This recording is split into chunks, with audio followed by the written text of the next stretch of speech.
Selamat pagi jemaat yang dikasihi Tuhan, Shalom. Tadi pagi saya menyampaikan firman dengan judul ucapan syukur mengubah nasib. Saya harap saudara bisa melihatnya melalui YouTube dari gereja kita. Dan siang ini saya akan menyampaikan firman dengan judul mengatasi frustasi dan depresi. Saudara, pada masa kini ada berbagai macam kesulitan dan masalah yang sedang terjadi dihadapi oleh umat manusia termasuk kita. Sehingga kalau kita tidak memiliki sikap hati yang benar, kita bisa mengalami mental illness, mental yang sakit. Ciri orang yang mentalnya sakit adalah suka stres, cemas berlebihan, pikirannya buruk, emosional, depresi. Dan itu akan merugikan karena produktivitas kita akan menurun, relasi kita dengan Tuhan juga serta sesama akan menjadi luntur. Saya percaya Tuhan ingin agar kita memiliki mental health, mental yang sehat. Karena dalam 3 Yohanes 1 ayat 2 dikatakan, saudaraku yang kekasih, aku berdoa semoga engkau baik-baik dan sehat-sehat saja dalam segala sesuatu, sama seperti jiwamu baik-baik saja. Kalau kondisi jiwa atau batin kita sehat, maka itu akan mempengaruhi kesehatan tubuh dan faktor lainnya. Apa ciri orang yang mentalnya sehat? Antara lain, kondisi batinnya tentram, dia bisa menikmati kehidupan, dia bisa bersuka cita dalam segala hal, dia juga bisa memaksimalkan potensi yang dia miliki, dan dia tentu punya relasi yang baik dengan Tuhan dan juga dengan sesama. Contoh Alkitab tentang orang yang punya mental yang sakit adalah Raja Saul. Saudara-saudara, cirinya orang yang punya mental illness adalah takut. Seperti Saul yang takut jabatannya akan direbut oleh Daud. Padahal Daud adalah menantunya sendiri. Saul juga iri hati karena dia tidak suka mendengar para gadis penari tamborin berkata hebat. Saul mengalahkan ribuan musuh, tapi Daud mengalahkan puluhan ribu musuh. Sejak itu dia sering marah-marah, memusuhi Daud, bahkan ingin menyakiti dan membunuh. Beberapa kali dia ingin membunuh Daud, melempar lembing, dan kemudian dia juga mengejar-ngejar Daud untuk membinasakannya. Akibatnya dia diganggu oleh roh jahat dan karena dia tidak punya hubungan intim dengan Tuhan. Sebaliknya contoh orang yang sehat mentalnya adalah Raja Daud. Apa cirinya? Cirinya adalah dia bisa mengendalikan emosinya dengan baik. Daud tidak mau menyakiti apalagi membunuh. Daud adalah orang yang bisa mengendalikan emosi, tidak mau menyakiti apalagi membunuh. Padahal dia pernah punya kesempatan untuk membunuh Raja Saul, tapi dia tidak mau menggunakan hal itu. Dia berkata jangan mengusik orang yang diurapi oleh roh Allah. Dia memilih untuk mengampuni, tidak dendam. Dia mengasihi, tetap berbuat baik walaupun orang berbuat jahat kepada dia. Dan dia tentu punya hubungan yang baik dengan Tuhan dan sesama. Nah, batin yang teguh, kesehatan mental seperti yang dimiliki oleh Daud ini adalah sesuatu yang penting untuk kita miliki pada masa kini, sehingga kita bisa mengatasi frustasi dan depresi. Saudara-saudara, apa itu frustasi? Frustasi secara sederhana berarti perasaan kecewa, marah, putus asa, karena apa yang kita harapkan tidak menjadi kenyataan. Misalnya kita berharap untuk masuk sebuah sekolah unggulan, ternyata tidak diterima. Kita ingin usaha kita lancar, maju, punya gaji besar, ternyata bangkrut. Kita sakit, berdoa mengharapkan segera Tuhan sembuhkan. Sudah beberapa bulan penyakit itu tidak kunjung sembuh. Maka akibatnya kita frustasi, kecewa, marah, putus asa. Karena cita-cita kita, harapan kita tidak sesuai dengan realita. Sedangkan depresi bisa berarti kondisi sedih terus menerus, putus asa hingga berpikir untuk bunuh diri. Dan seringkali ini disebabkan karena rasa cemas dan stres yang berkepanjangan. Stres terus tidak ditangani dengan baik, lama-lama menjadi depresi, merasa sedih, tidak ada gunanya lagi untuk hidup, bahkan rasa ingin mati saja. Seperti Nabi Elia pernah merasa depresi karena dia diancam oleh Isabel sehingga dia melarikan diri ke padang gurun. Nah, bagaimana kita mengatasi situasi ini? Saya percaya pemecahan setiap masalah adalah kehadiran Tuhan dalam kehidupan kita. Dalam Roma 8 ayat 28, firman berkata, kita tahu sekarang bahwa Allah turut bekerja dalam segala sesuatu untuk mendatangkan kebaikan bagi mereka yang mengasihi Dia, yaitu bagi mereka yang terpanggil sesuai dengan rencana Allah. Kalau Allah terlibat dalam hidup kita, maka jalan yang kacau seperti benang kusut, Tuhan akan meluruskan jalan kehidupan kita. Akuilah Dia dalam segala lakumu, maka Dia akan meluruskan jalan hidupmu. Saya percaya sekali lagi, pemecahan setiap masalah adalah kehadiran Allah dalam kehidupan kita.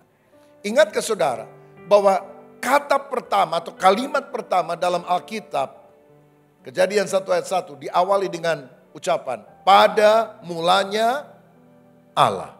In the beginning God. Ini harus menjadi konsep dalam hidup kita.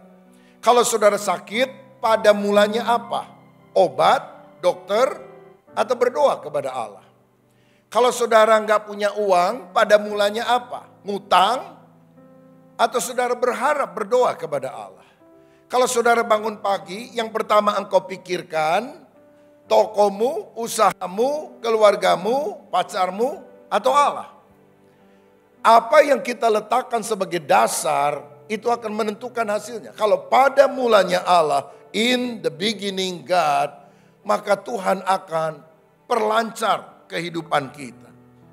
Saudara, karena saya melihat pada ayat berikutnya dikatakan, bumi belum berbentuk kosong, gelap gulita menutupi samudera raya, dan roh Allah melayang-layang di atas permukaan air.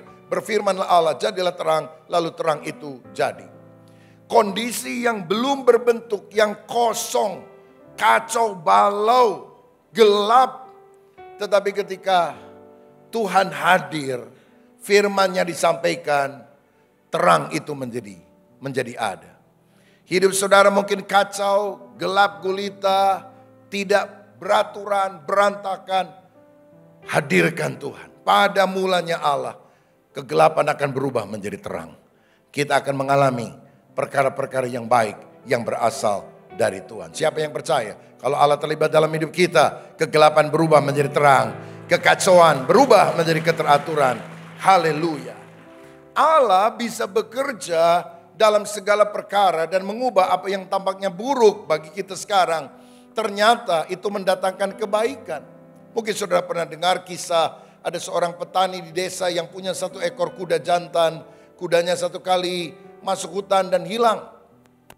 Dan tetangganya bilang, aduh sial banget kamu ya, cuma punya kuda satu, kudanya hilang lagi. Tapi petani ini bilang, oh saya percaya Tuhan bekerja untuk kebaikan. Kebaikan apa? Kuda kamu hilang kok kebaikan. Saya nggak ngerti, tapi saya percaya Tuhan akan bekerja untuk kebaikan.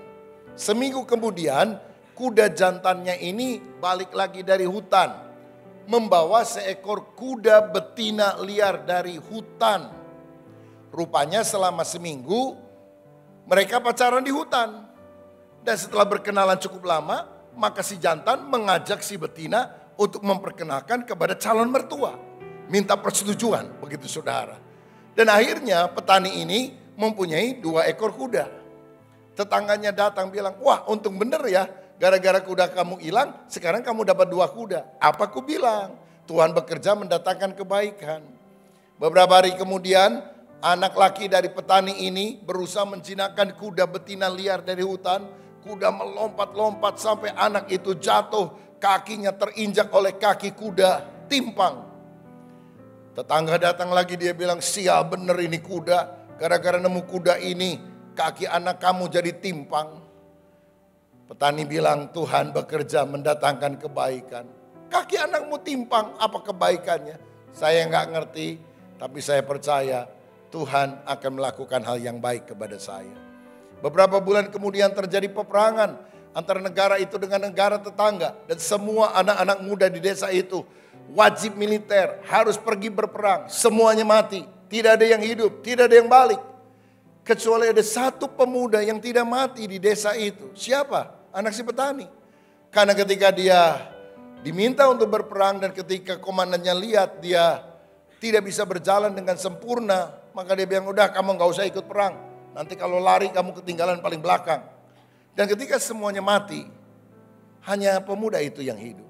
Bukankah Allah turut bekerja dalam hal-hal yang kita anggap buruk pada mulanya untuk mendatangkan kebaikan?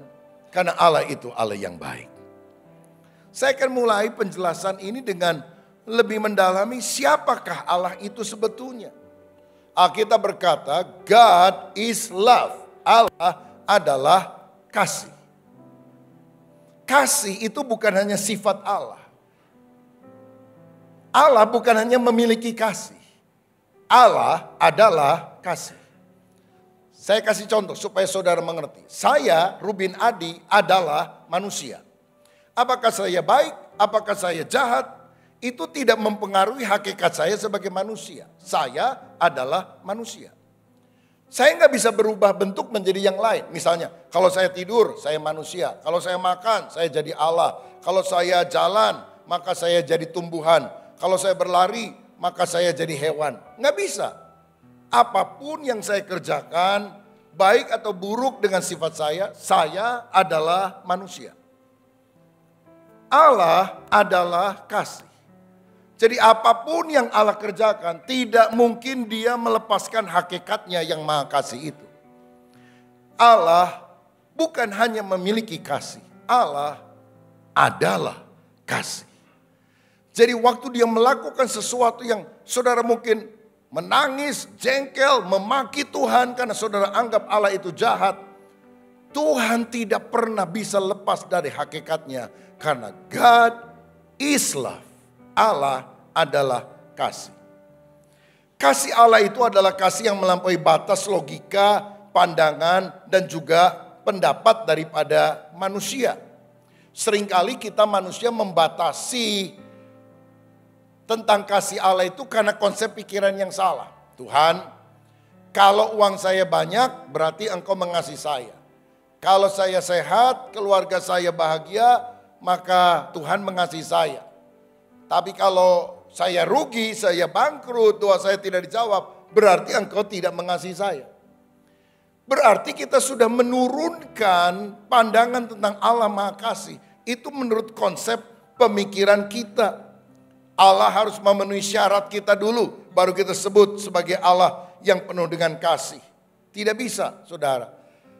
Walaupun kita sakit, rugi, Allah tetap kasih. Walaupun saudara minta sesuatu dan tidak dikabulkan, Allah adalah kasih. Saya ambil contoh.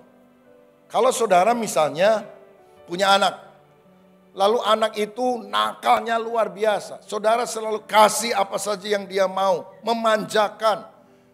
Saudara ajak anakmu ke rumah tetangga, dia lompat-lompat di sofa, naik ke meja makan, menendang-nendang makanan yang ada di meja makan. Lalu saudara bilang, anak baik, sini dong. Oh anaknya gak mau, dia jambak-jambak rambut saudara. Jangan begitu dong. Saya mau tanya, apakah orang tua yang membiarkan anaknya sampai liar seperti itu, mengikuti maunya anaknya adalah orang tua yang penuh kasih? Saya rasa tidak, saudara. Anak yang dilatih, dihajar oleh orang tuanya. Anak yang didisiplin, mungkin anaknya nangis. Tidak berarti orang tuanya itu jahat. Karena tujuannya adalah membentuk karakter anak tersebut. Amsal 13 ayat 24 berkata, siapa tidak menggunakan tongkat atau rotan, benci kepada anaknya. Tetapi siapa mengasihi anaknya, menghajar dia pada waktunya. Saudara-saudara, jadi kalau kita menghajar seorang anak, tidak jaminan bahwa kita ini tidak sayang kepada dia. Bahkan di dalam Ibrani 12 ayat 5-6 dikatakan demikian. Dan sudah lupakah kamu akan nasihat yang berbicara kepada kamu seperti kepada anak-anak? Hai anakku, Janganlah anggap enteng didikan Tuhan dan jangan putus asa apabila engkau diperingatkannya. Karena Tuhan menghajar orang yang dikasihinya dan ia menyesal orang yang diakuinya sebagai anak. Anak yang lembut diajar berubah. Kalau hatimu keras, Tuhan bukan hanya mengajar saudara dengan firman, dengan khotbah seperti ini. Dihajar sama Tuhan. Saudara mau pilih mana? Diajar atau dihajar? Dibentuk atau dibentak? Kalau anak yang hatinya lembut, dibentuk taat. Kalau saudara, wah, bandel dalam hidupan, dibentak sama Tuhan. Tapi tujuannya bukan tujuan jahat. Tujuan supaya saudara bertobat. Nah karena itu, percayalah, God is love. Allah adalah kasih. Tidak ada sesuatu yang dia kerjakan yang bisa melepaskan diri dari hakikatnya yang maha kasih itu. Kasih berarti merencanakan dan melakukan yang terbaik bagi kita. Dia punya planning, rencana. Aku tahu masa depanku bagi kamu, yaitu masa depan yang penuh dengan damai sejahtera. Berarti dia merencanakan masa depan yang baik untuk saudara. Saya percaya kalau engkau sungguh beriman kepada Kristus, kalau engkau sungguh mengasihi Tuhan, Tuhan akan memberkati engkau luar biasa. Masa depanmu adalah masa depan yang cerah. Walaupun engkau berdiri di depan cermin dan cermin berkhotbah kepada saudara, kamu orang gagal, kamu tidak akan berhasil, kamu orang buangan.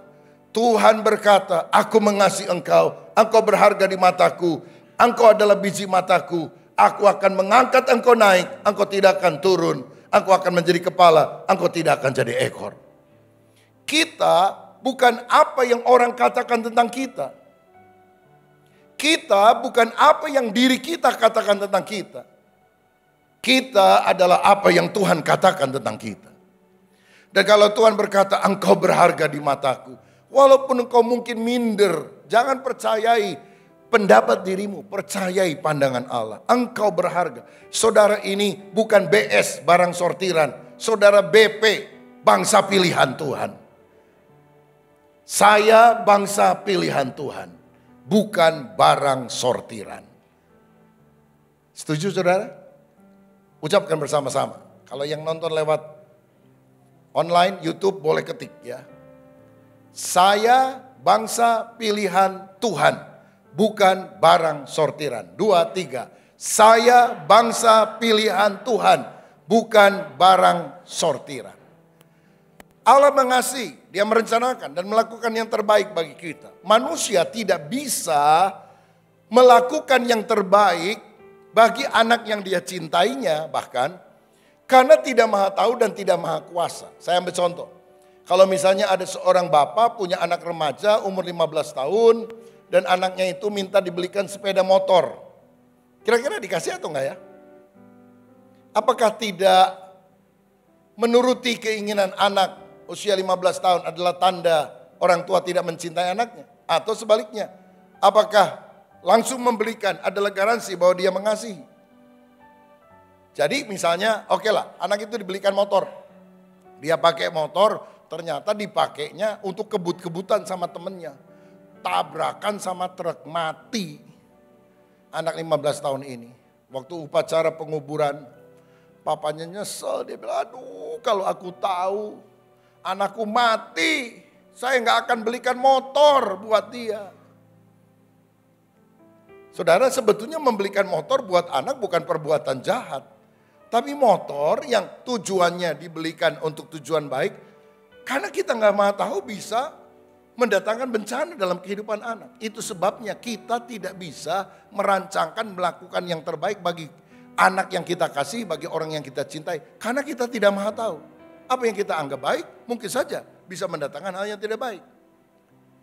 Kita juga tidak maha kuasa. Misalnya ada orang tua atau saudara tahu bahwa wah, UI, Universitas Indonesia atau ITB, Institut Teknologi Bandung adalah sekolah unggulan di Indonesia. Saya ingin masuk ke sana. Sudah dites dan sebagainya, nggak lulus. Nggak diterima, frustasi. Depresi, ngurung diri di kamar. Apa papanya bisa datang sama rektor, dia bilang, tolong pak, anak saya agar diterima. Ditaruh bedok, dok, kalau enggak saya bedok. Apa bisa begitu? Nggak bisa, karena kita nggak maha kuasa. Manusia tidak bisa merancangkan dan melakukan yang terbaik bagi anak yang dicintainya. Karena kita tidak maha tahu dan kita tidak maha kuasa. Tapi tahukah saudara, kita punya Bapa Surgawi. Dia maha tahu, dia maha kuasa. Dia bisa melakukan yang terbaik bagi kita yang percaya kepadanya. Dan dia berjanji, Allah turut bekerja di dalam segala sesuatu untuk mendatangkan kebaikan bagi setiap orang yang percaya. Nah, ada satu hal yang saudara perlu pahami dengan baik. Bahwa bagi Allah manusia itu lebih berharga daripada seluruh harta dunia. Karena dalam Markus 8 ayat 36 dikatakan, apa gunanya seorang memperoleh seluruh dunia tapi dia kehilangan nyawanya.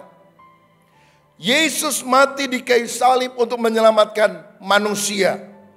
Dia tidak mati untuk menyelamatkan harta dunia.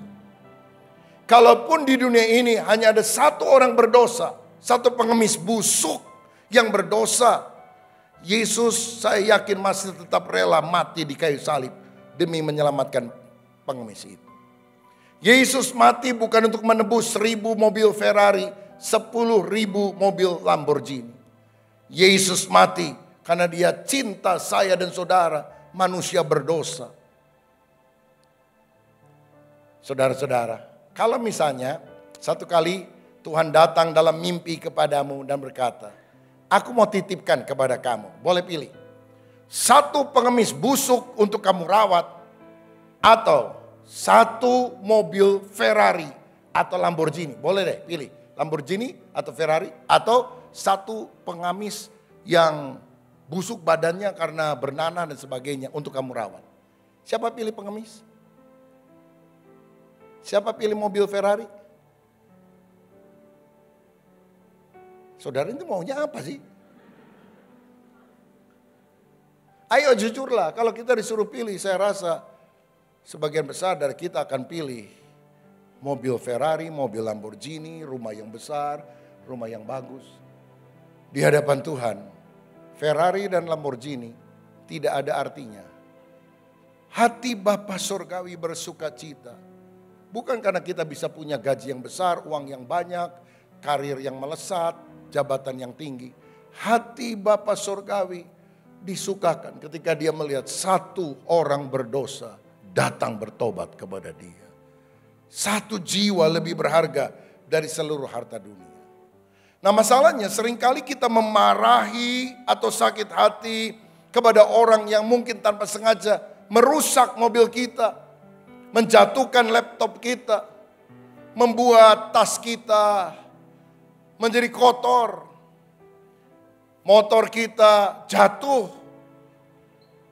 karena tidak sengaja. Dan kita marah kepada orang yang merusak barang-barang yang kita anggap berharga itu. Itu sangat berharga bagi kita. Tapi gak ada artinya bagi Tuhan. Mobil, motor, laptop, tas, gak berarti bagi Tuhan.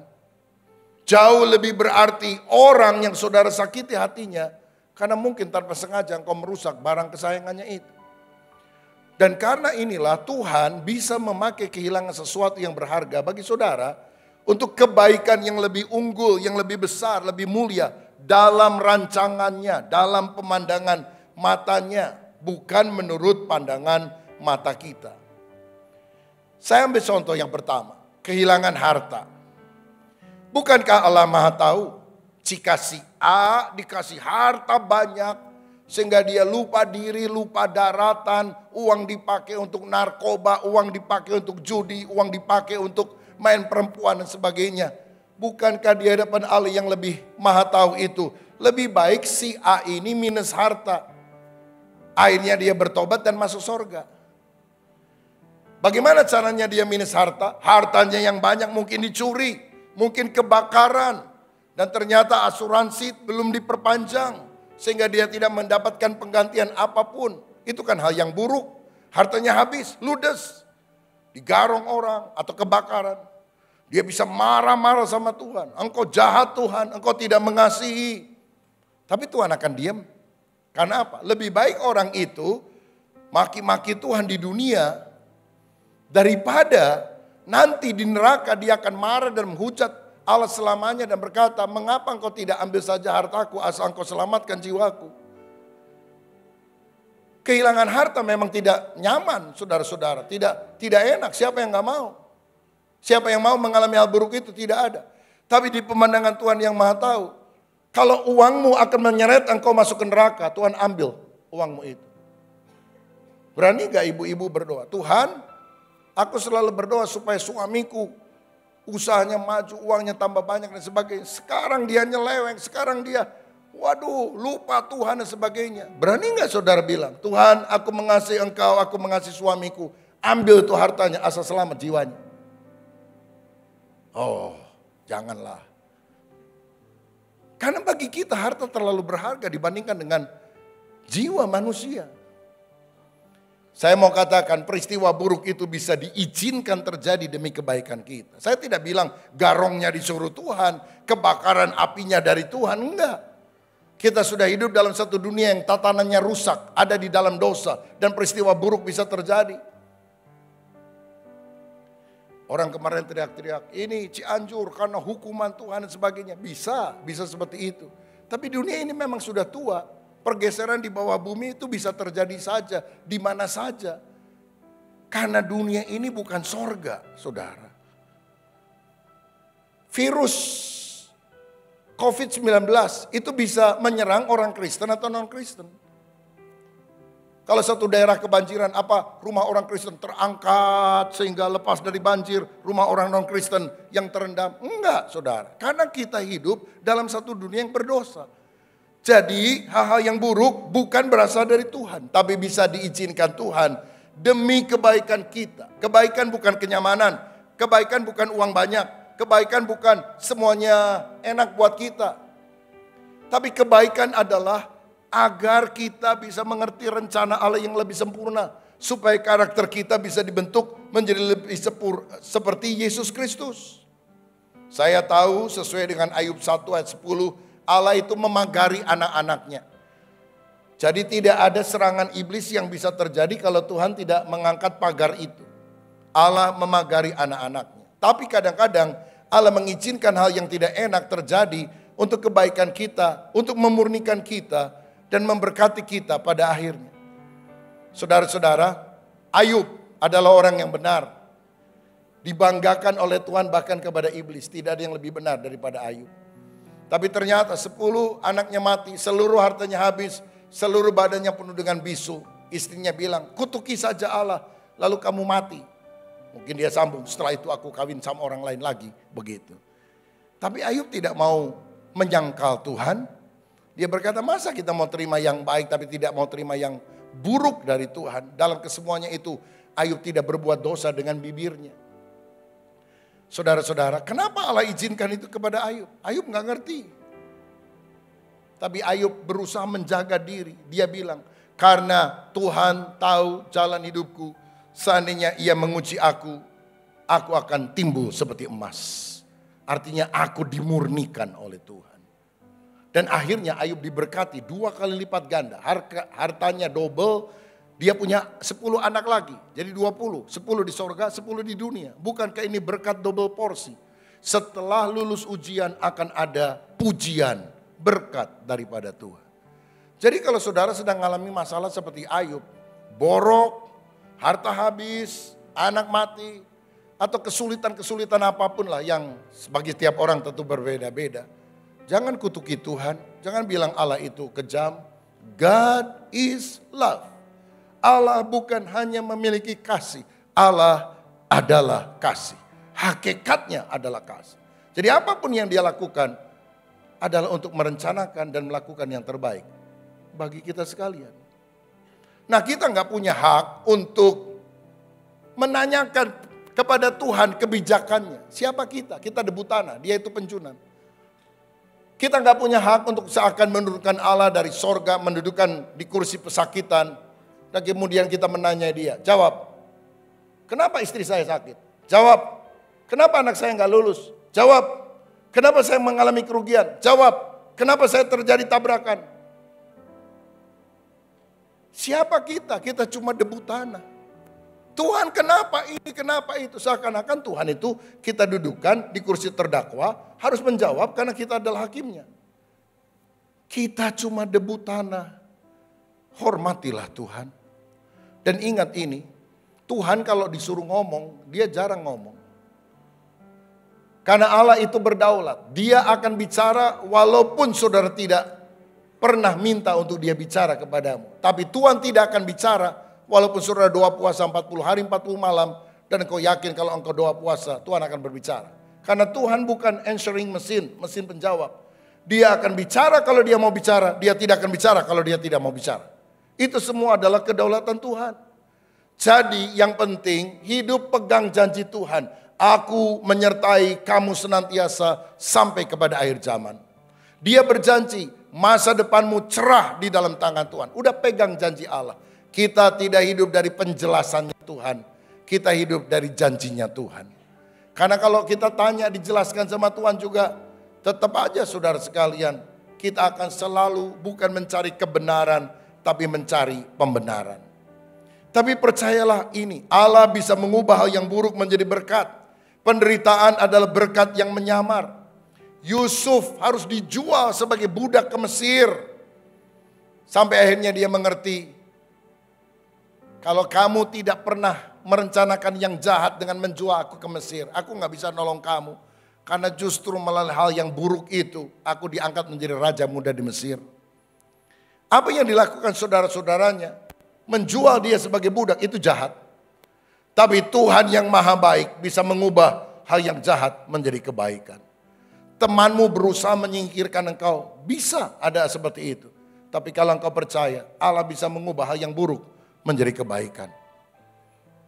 Blessing in disguise. 1000 tangan berusaha menarikmu ke bawah. Cukup 1 tangan Yesus menopangmu ke atas. Dan engkau akan berkemenangan. Karena kita ada di dalam tangan Allah yang penuh dengan kasih kepada kita sekalian. Karenanya kalau saudara sedang diproses, jangan frustasi. Kecewa, marah, kenapa begini, kunaon iya. Sang prajut agung belum selesai mengerjakan kita. Kalau ada prajut yang sedang menggambar-gambar pemandangan, dia gunakan benang berwarna hitam, berwarna kelabu, tapi juga berwarna cerah. Nah kalau hari-hari ini Tuhan sedang menyelamkan jalan berwarna gelap dalam hidupmu, jangan bilang Tuhan kenapa engkau kejam. Sang prajut agung belum selesai mengerjakan kita. Kalau selesai kita akan lihat sulaman yang sangat indah. Akhir hidup orang percaya saya yakin happy ending. Kalau belum happy, belum ending. Apapun masalahmu, ujung-ujungnya Tuhan akan tolong. Amin. Kenapa saya belum ditolong Tuhan? Belum di ujung. Sabar dikit lagi. Kalau sudah di ujung tanduk, baru Tuhan akan tolong. Agar kita tidak mengandalkan kekuatan kita, tapi tahu semuanya itu adalah anugerah Tuhan. Jadi Allah yang maha tahu, ngerti kalau saudara diberkati malah jauh dari Tuhan. Lebih baik uangnya diambil supaya engkau takut akan Tuhan. Tetapi sebaliknya Allah yang maha tahu itu juga melihat. Jika saudara dikasih sedikit harta, hidupmu biasa tidak berdampak. Sedangkan jika engkau diberi banyak harta, kelimpahan, engkau jadi penyalur berkat. Gak lama berkat akan dilimpahkan dalam hidup saudara. Karena bagi Tuhan bukan soal kaya miskin, bukan soal banyak duit tidak banyak duit. Kalau saudara dikasih uang banyak, makin serakah hidup bagi diri sendiri.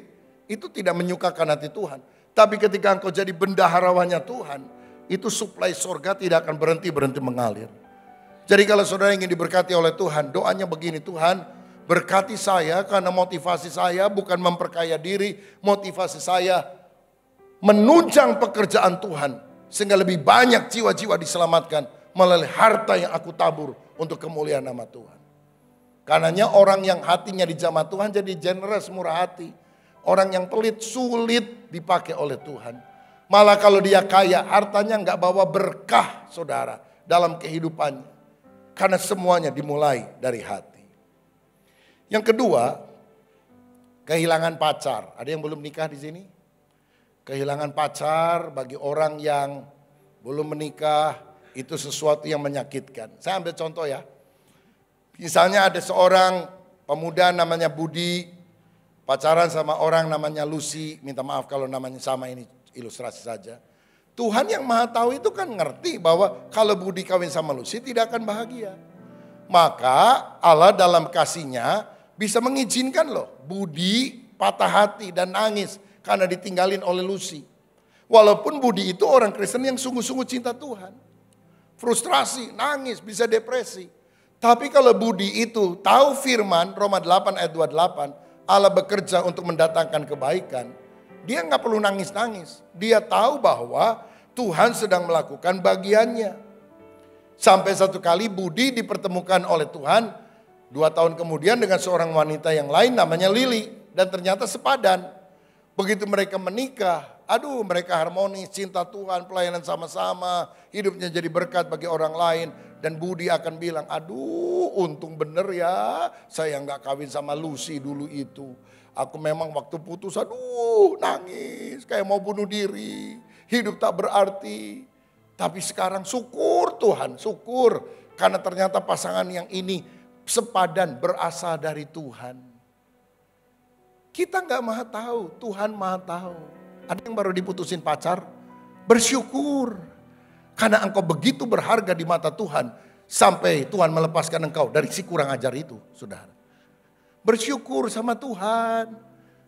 Yang penting bagi pria, saudara, ketika engkau ingin mengembangkan hidup saudara, kapasitasmu ditingkatkan sampai Tuhan nanti akan kasih jodoh yang terbaik. Kan ada ungkapan bilang begini, ini untuk para pria khususnya. Bila wajah Anda tidak terlalu tampan, berusahalah hidup mapan, maka tampangmu akan termaafkan. Artinya kembangkan potensi kita sehingga waktu kita nikah itu, masa anak orang tiap hari cuma dikasih makan pecel doang, saudara sekalian. Kita harus mengembangkan kapasitas kita. Tapi ingat, Tuhan memberikan yang terbaik. Tuhan akan berikan yang terbaik menurut kita, menurut Dia, bukan menurut kita. Yang terbaik bagi kita, bukan menurut kita. Saya ambil contoh gini. Misalnya kalau ada seorang pria pendiam, dia nggak terlalu suka mungkin sama wanita yang wah ngomongnya keras, ketawa terbahak-bahak. Dia ingin pasangannya nanti yang tenang, keibu-ibuan, pendiam. Tapi kalau suaminya diam, istrinya diam, kan rumah sepi kayak kuburan, saudara. Atau suaminya rame, istrinya rame, rumah rame kayak pasar. Tuhan itu selalu kasih yang terbaik menurut kita, yang sepadan untuk melengkapi. Kalau saudara sendok, maka Tuhan akan kasih garpu. Supaya dengan sendok dan garpu lengkap. Jangan sendok pilih sendok, jangan garpu pilih garpu. Aduh Tuhan saya sendok, kenapa pasangan saya garpu? Suka nusuk-nusuk. Sendok dan garpu bila disandingkan beda fungsinya, tapi saling melengkapi. Jangan garpu dan garpu. Udah paling bener lah firman. Adam dan Hawa. Beda tapi bersatu. Bukan Adam dan Hendra. Masalah itu saudara. Tuhan memang kasih yang beda tapi sepadan. Saya mau bilang kalau saudara pria terlalu banyak remnya, apa-apa takut. Perhitungannya terlalu banyak. Tuhan akan kasih calon yang banyak gasnya. Gini loh Pak, gini loh, gini sebagainya. Syukur kalau saudara ngerem semuanya, nggak maju-maju tuh. Bener nih saudara. Dan jangan pria bilang, ini kok istri, usu ini, usu itu. Hai roh Isabel, keluar. Itu bukan roh Isabel saudara sekalian. Itu pasangan yang terbaik. Karena Tuhan memberikan yang memang saling melengkapi. Kalau suaminya boros, Tuhan kasih istrinya yang irit. Atau sebaliknya, istrinya boros, suaminya irit. Supaya bisa balance, melengkapi satu dengan yang lain. Ada rem, ada gas. Jangan dua-duanya gas, masuk jurang. Jangan dua-duanya rem, gak pergi kemana-mana. Bukankah Tuhan itu Allah yang paling mengerti dalam kehidupan kita? Kita gak tahu, kita gak maha tahu, Tuhan maha tahu. Tapi kalau saudara sudah nikah, yakinlah itu pasangan atau jodoh yang terbaik. Saya punya pandangan begini, kita nggak memilih jodoh, tapi yang kita pilih adalah jodoh. Apa saudara percaya konsep ini? Bahwa Tuhan di sorga itu sudah memasangkan si A mesti kawin sama si B, si C sama si D, si E sama si F. Baru dunia akan bahagia. Manusia itu punya free will. Kalau A nggak mau kawin sama si B, tapi kawinnya sama si D, itu rusak seluruh tatanan yang Tuhan sudah atur, rusak semua. Apa rencana Allah bisa gagal seperti itu?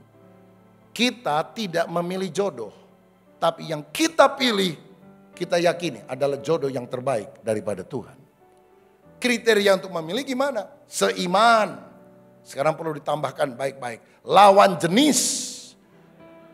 Saya udah seiman kok. Iya, tapi kalau Budi sama Bambang ya tunggu dulu gitu saudara. Seiman, lawan jenis. Baru kemudian yang lain lah punya visi yang sama dan sebagainya. Wanita yang belum kawin, pakai kriteria. Calon pasangan saya kriterianya ini.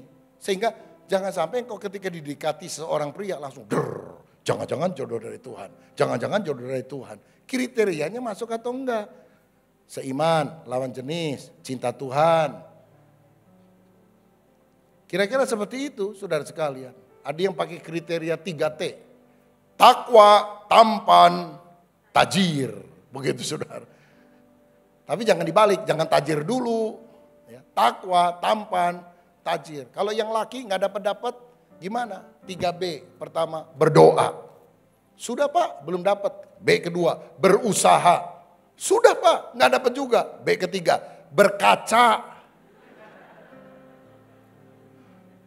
Inginnya ratu kecantikan dunia, putri Indonesia, Miss Indonesia. Aduh, beli bedaknya juga mahal, saudara sekalian. Perawatannya susah. Karena itu percayalah, terutama yang sudah nikah, yakin itu adalah pasangan terbaik. Walaupun mungkin dia cerewet. Karena Tuhan mengizinkan membentuk kita lebih sabar, lebih mengasihi dan sebagainya. Karena Roma 8 ayat 29, Roma 8 ayat 28 kan Tuhan bekerja mendatangkan kebaikan. Ayat 29, sebab semua orang yang dipilihnya dari semula, mereka juga ditentukannya dari semula menjadi serupa dengan gambaran anaknya, supaya ia anaknya itu menjadi yang sulung di antara banyak saudara. Yang dimaksudkan kebaikan oleh Tuhan bukan kekayaan, kenyamanan, tetapi keserupaan karakter kita seperti Kristus. Wah, istri saya cerewet benar dan sebagainya. Bagus supaya kita lebih sabar, lebih mengasihi, agar karakter kita menjadi lebih mirip seperti Kristus. Cerewetnya luar biasa. Alat setan ini. Bukan, alat Tuhan itu saudara. Besi menajamkan besi, manusia menajamkan sesamanya. Siapa yang cerewet? Saya bela hari ini. Saudara-saudara, kita semua sedang diproses oleh Tuhan. Yang terakhir, kehilangan fungsi tubuh. Matius 5 ayat 29-30. Maka jika matamu yang kanan menyesatkan engkau, cungkilah dan buanglah itu, karena lebih baik bagimu jika satu dari anggota tubuhmu binasa daripada tubuhmu dengan utuh dicampakkan ke dalam neraka.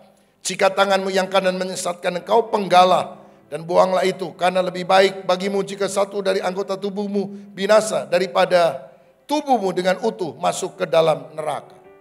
Kalau mata menyesatkan, cungkil. Tangan menyesatkan, penggal. Ini jangan dipahami secara hurufiah, letterlek, saudara-saudara. Ini adalah sebuah kiasan, kata idiom. Jangan cungkilah mata supaya masuk surga. Lalu kita berubah nama menjadi si buta dari gua hantu. Kan gak begitu saudara. Tapi maksudnya kalau ada dosa jangan kompromi. Kita harus atasi supaya kita akhirnya masuk ke dalam kerajaan surga. Nah itu berarti saudara, kadang-kadang bisa saja fungsi tubuh kita tidak berjalan bagus, tapi ternyata Tuhan punya rencana mendatangkan kebaikan. Ambil contoh lagi. Si A, Kristen KTP, Kristen tanpa pertobatan, gak lahir baru. Hobinya main sepak bola, ingin jadi pemain sepak bola profesional. Satu kali pulang latihan, tabrakan, kakinya patah, dirawat sekian bulan di rumah sakit. Bener lagi, tapi udah gak bisa lari kencang. Cita-cita jadi pemain bola, pupus. Marah dia sama Tuhan. Kenapa Tuhan izinkan? Tuhan diam aja saudara. Sampai satu kali dia datang ke gereja, bertobat, lahir baru, mendengar khotbah. Lalu mengerti. Yohanes 13 ayat 7 Yesus bilang, apa yang kuperbuat engkau tidak tahu sekarang, tapi engkau akan mengertinya kelak.